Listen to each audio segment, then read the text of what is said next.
Magandang araw sa iyo, Kuya Dax. Or should I say, maulan na araw sa iyo, Kuya Dax. Naisipan kong isulat ang kwento ko kasi nitong mga nakarang araw ay parating umuulan. Kasi itong kwento ko ay nangyari sa maulan na panahon. Pero bago ang lahat, ako nga po pala si Raylan. Hindi ko tunay na pangalan yan. Pero yan na lang ang itawag mo sa akin, Kuya Dax. 26 na ako sa ngayon. Freelance graphic artist. At dahil most of the time work from home ako, bihira lang ako lumabas ng bahay simula makapasok ako sa trabaho kong ito. Halos buong pandemic and even after, sa bahay lang talaga ako. Trabaho, kain, tulog, paulit-ulit lang. Naging yan na lang nga lang talaga ang routine ko. Masasabi kong tahimik lang talaga akong tao. Introvert kumbaga kung tawagin nila. At kahit pa sinasabi ng iba na okay naman daw akong tingnan, parang hindi ko talaga nakikitang interesting ako. Sa madaling paglalarawan sa akin, Kuya Dax, medyo chubby ako. Maputi naman, may baby face raw sabi ng ilan. Pero wala talaga akong kumpiyansa sa sarili ko. Masanay akong makinig kesa magkwento. Mas gusto ko yung nasa background lang ako. Ang huling relationship ko nung bago pa mag-lockdown. Tapos nung kasagsagan ng pandemic, inelbow na ako. Tumagal lang kami ng 1 taon tapos iniwan rin ako. Sabi niya, masyado daw akong walang direksyon tapos boring. Isang araw nga, Kuya Dax, ay may message akong natanggap mula sa tropa kong si Lance. Kaibigan ko siya mula nung college pa. Ang sabi niya, may inaayos daw silang maliit na resort sa Laguna. Family owned daw. Kailangan daw niya ng konting tulong sa branding, signage, mga layout para sa digital promos. Wala naman akong ginagawa, so ang sabi ko, sige, why not? Ang sabi naman niya, libre daw ako sa lahat. Sa pagkain, sa tutuluyan, sa transportation. Bonus na lang na makakalangap ulit ako ng sariwang hangin at makakalayo sa monitor kahit pansamantala lang. Matagal ko na rin namang gustong maka-break muna. Kahit paparating may balitang paparating na bagyo, tumuloy pa rin kami. Pagdating namin sa resort, Kuya Dax, ibang klaseng presensya kagad. Maulap, basang-basa ang paligid. Amoy lupa at amoy ginapas na damo. Yung tipikal na amoy ng probinsya. Gabi na halos kaming nakarating doon. Sa sobrang pagod ko ay hindi ko na rin masyadong inaral yung lugar. Pero bago pa ako tuluyang makatulog sa loob ng kwarto ko, may isang taong pumasok sa radar ko. Sa di kalayuan. Habang ibinababa ang mga kahon mula sa pickup, nakita ko siya. Ang taong magpapabago ng takbo ng buhay ko. Naitago na lang natin sa pangalang Kian. Siyempre nung una hindi ko siya kilala, pero ang lakas ng dating niya sa akin. Yung tipong hindi naman siya conventionally gwapo, pero mapapalingon ka talaga. Tall siya, siguro mga 5'10" ang height niya. Moreno, halatang lagi sa labas, sanay sa araw. Pero hindi yung tipong sunog na talaga. At ang lalong napansin ko sa kanya ay ang maamo niya mukha. Ang suot lang niya ng mga oras na iyon ay puting sando at gray na shorts. Ang mga kamay niya may kalyo kasi naramdaman ko yon nung kamayan ko siya. Halatang batak sa gawaing pisikal. Nalaman ko kinabukasan na siya pala yung pamangkin ng tita ni Lance. Dito siya sa probinsya lumaki. At siya raw yung tumutulong na mag-ayos ng resort habang wala pa sa full operation. Siya rin daw ang assigned na mag-assist sa amin sa pangangailangan namin. Kung kailangan ng materials, transport, maintenance, siya na ang bahala sa lahat. At habang lumilipas nga ang mga araw, nagkakaroon kami ng mga maliliit na interactions. May isang hapon habang umuulan ng malakas, kaming lahat ay nasa veranda. Pero si Kian, bigla na lang naglakad papunta sa gitna ng bakuran. Tapos ayon, tumapat sa ulan. Nakasando lang siya nun, shorts na gray, at tinanggal lang ang tsinelas niya bago sumugod sa ulanan. Parang wala naman siyang pakialam kung may nanonood. Tumayo lang siya doon, ipinikit ang mga mata, tapos parang hinahayaan ng bawat patak ng ulan na dumampi sa buong katawan niya. Parang isa siyang karakter sa pelikula. At ako naman, natulala lang. Nang binuksan niya ang mata niya at nakita niyang ako'y nakatitig sa kanya, nginitian niya lang ako. Medyo nakaramdam naman ako ng konting hiya dahil nahuli niya ako. Isang gabi ay niyaya kami ni Kian na tumambay sa likod ng kitchen area. May kubo roon na medyo tago. May dalang lambanog si Kian. Ang sabi niya, pampainit lang daw dahil malamig ang gabi dahil sa ulan. Ako, si Lance at si Kian lang ang nandun. Pero maya-maya nagpaalam si Lance. May kailangan daw siyang tanggapin na tawag at naiwan nga kaming dalawa doon. Bumubuhos pa rin ang malakas na ulan sa bubungan. May maliit na ilaw lang sa gilid. Pero parang hindi sapat para makita ang kabuuan ng isa't isa. Nararamdaman ko lang ang presensya niya sa tabi ko. Habang unti-unting nauubos ang shot namin, unti-unti ring nawawala yung hiya namin sa isa't isa. Tumabi siya sa akin ng konti, sapat para magdikit ang braso namin. Di ko siya tiningnan. Pero ramdam ko na malapit lang siya sa akin. Bigla siyang humilig sa balikat ko pero sa halip na magulat ako, hinayos ko lang ang pagkakaupo ko para mas komportable siya. Tuloy-tuloy pa rin ang pagbuhos ng malakas na ulan. Yung tipong parang wala ka nang maririnig kundi ang bagsak ng tubig sa bubong. Ramdam ko pa rin si Kian sa balikat ko.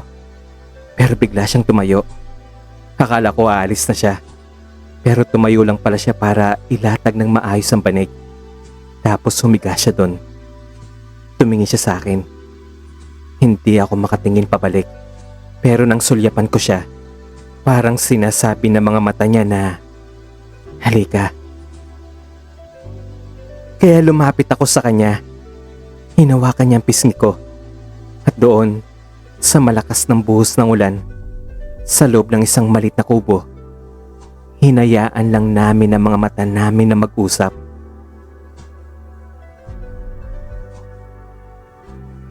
Kinabukasan ay maagang nagising ang lahat.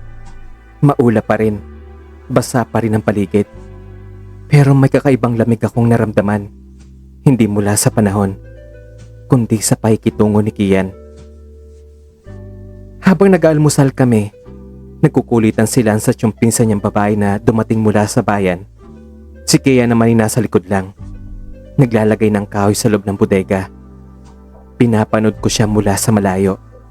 Tila ba masyado siyang busy o baka sadyang iniiwasan niya lang ako. Nang gabing iyon, hindi ako mapakali.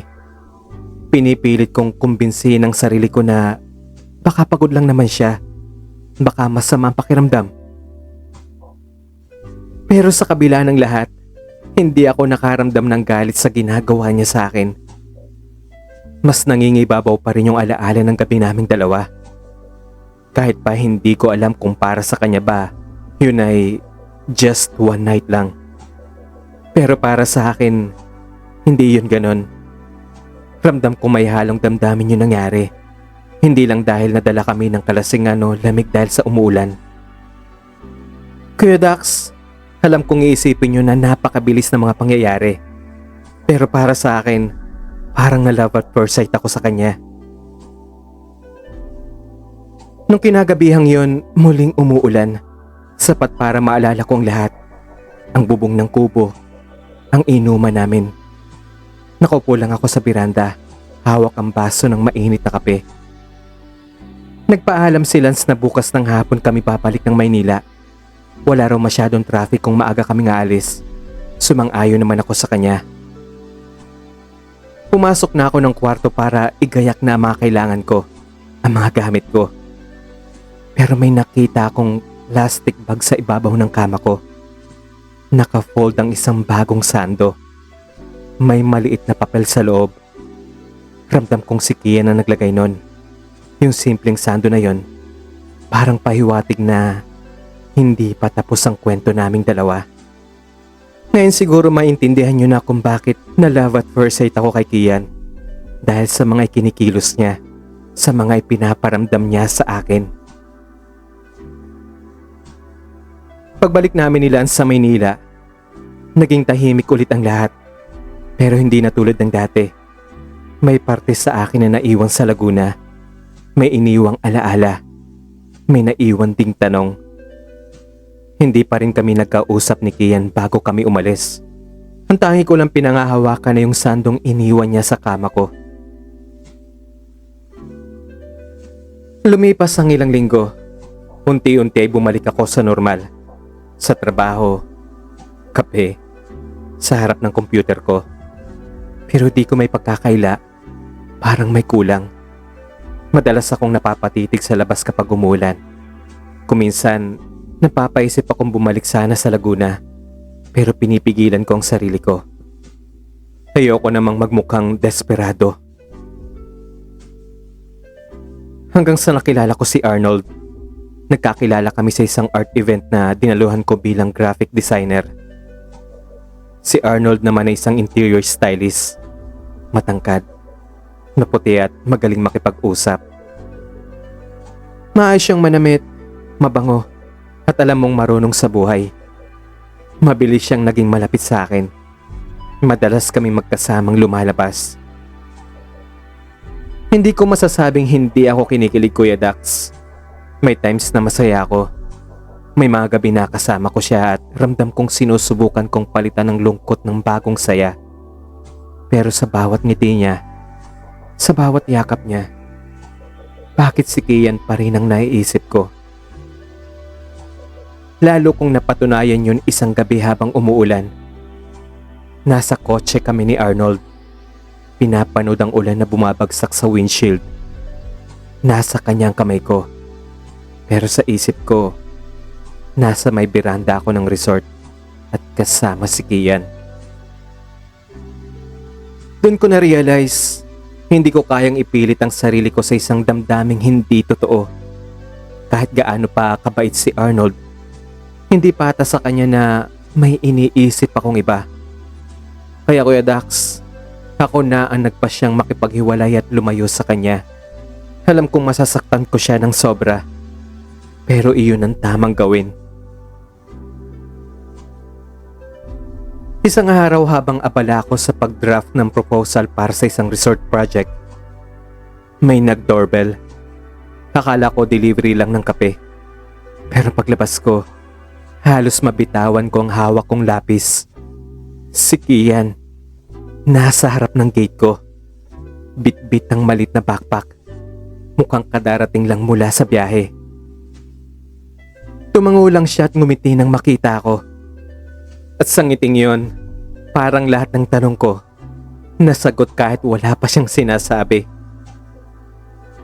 Later that night, doon niya ikunento ang nangyari. Nung gabing yun nahuli kaming magkasama sa Laguna, tumawag daw bigla ang pinsan niya. Emergency daw sa probinsya nila sa Quezon.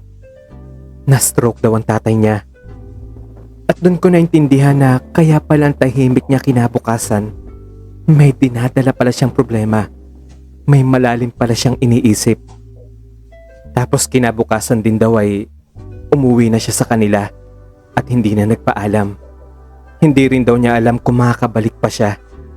Kaya mas pinili niyang manahimik muna habang hindi pa ayos ang lahat.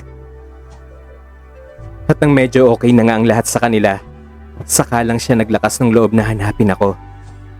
Hindi naman daw siya nahirapan dahil itinanong niya kay Lance kung saan ako nakatira. Lumipas ang mga buwan at doon na nga nagsimulang muli ang kwento namin ni Kian. Hindi na ulan ang bumubuhos kundi mga pangarap na namin. Nagdesisyon kami magsimula ng malit na negosyo. isang customized furniture and design studio. Ako ang naka-assign sa visual branding at marketing. Siya naman sa actual na woodwork. Doon namin ginamit ang galing at lakas naming dalawa. Nakakapagod, oo. Pero sobrang saya namin, Kuya Dax. Lalo na't magkasama kaming dalawa. At ang pinakamasayang parte, Kuya Dax, tanggap kami ng pamilya namin. Walang judgment. Walang biro na may halong panglalait. Kung hindi puro suporta lang.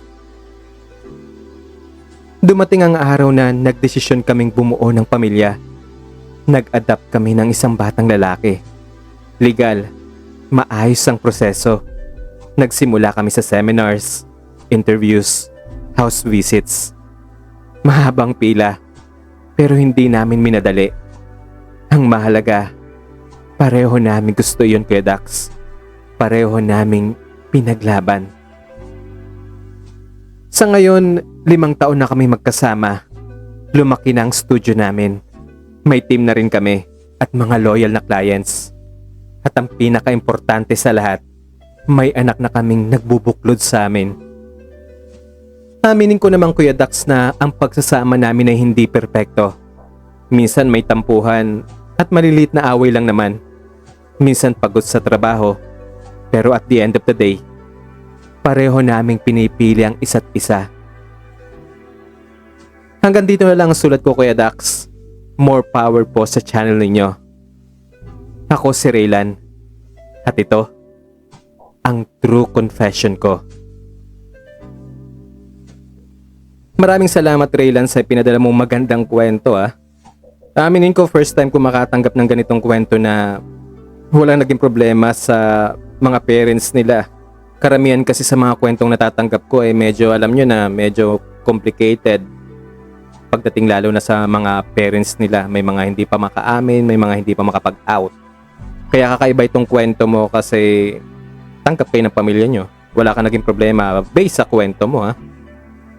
At sa mga nakikinig ngayon, kung hindi ka pa nakasubscribe, please consider subscribing po sa channel ko. At pakihit na rin po yung bell icon para ma-notify kayo once na may bago akong upload at kayo maunang ma-notify. Comment na rin po kayo sa baba kung ano masasabi niyo sa kwento natin. At please, wag po tayong harsh. Kung may comment po kayo, sana po yung maganda, or kung may papayo man po kayo sa sender natin, maging sensitive lang po tayo sa mga sasabihin natin. At hindi lang po ito applicable dito sa kwento kong ito, sa lahat po ng kwento na ini-upload ko. Kasi nababasa po yan ng mga letter sender natin. Yan nga pala, paki-add na rin po ako sa Facebook account ko. At paki-like na rin po yung Facebook page ko. Nandyan po yung information sa screen natin. Nandyan po yung pangalan ko sa Facebook at yung Facebook page ko. At kung may gusto po kayong i-share na kwento, or kung gusto nyo magpadala ng kwento para sa boses ko sa channel na ito, nandyan din po yung email. Pakisend na lang po dyan, or paki-PM po ako sa Facebook page ko. No worries. Kung ayaw nyo pong sabihin yung totoo nyong pangalan, pwede po natin gawing anonymous yan, or mag-isip kayo ng alias nyo, or kung ano mang gusto nyong pangalan na sabihin natin. Yun lamang po, at maraming salamat po sa pagsubaybay at paghihintay ng mga upload ko. Hanggang sa susunod po nating kwento. Bye-bye!